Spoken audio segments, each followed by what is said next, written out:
Good afternoon. I'm Susie with Officer.com, and I'm here in the Law Enforcement Memorial in Washington, D.C. And with me today is Dugan. Dan. I understand you're a retired officer from Chicago. I am. Tell me about Chicago presence here today and at the activities this week for law enforcement. Well, historically, like with other agencies in the nation, participation with the rank and file of the Chicago Police Department has grown over the years.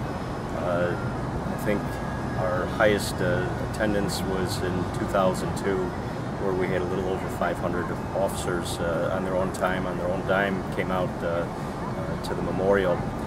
And since that year, we've been steady, somewhere around 300 officers, except for this year, because the city of Chicago was selected for both the G8 and the NATO summits, which are going to be occurring next week. Last year, the department had to restrict furlough selections at this time of the year. So Sergeant Al Piankowski, a retiree from the 18th District, was instrumental in getting a contingent of retired officers to come out here, and I think we had approximately 81 officers who recently retired, and some have retired 10-15 years ago, who came out to ensure that we could represent the department and support the officers, that the honor guard that was allowed to come out, and the commanding officers of the two officers who passed last year who were able to attend.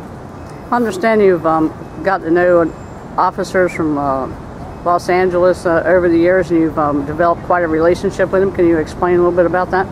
Well, it's when the families, the survivors, come in at the beginning of the memorial, there's a survivors cordon which escorts them, lines the pathway as they come in.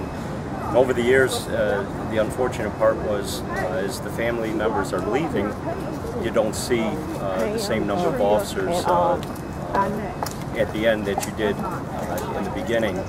So the Chicago members, we tried our best to spread out and have a survivors cordon. LAPD saw that and teamed up with us approximately 6 or 7 years ago.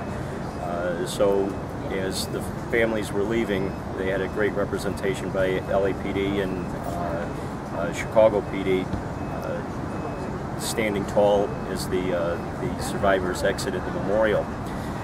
LAPD had a team leader who was always calling out their commands every year. R.J. Cottle, Robert J. Cottle, was a SWAT officer with LAPD and Sergeant Major in the U.S. Marine Corps.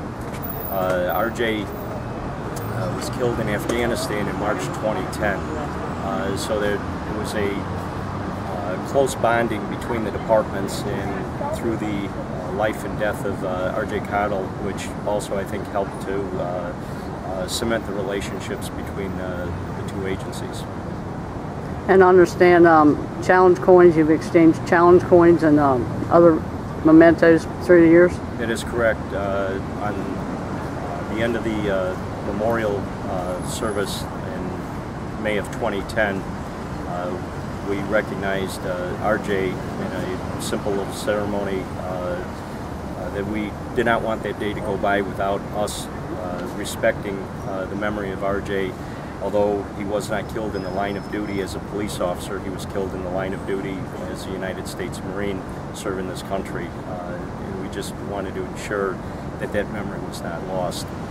Since then, LAPD has had a challenge coin minted in RJ's honor. On one side is the image of RJ as an LAPD SWAT officer. On the opposite side of the coin is his image as a Sergeant Major in the United States Marines. Last year, we lost 2 officers.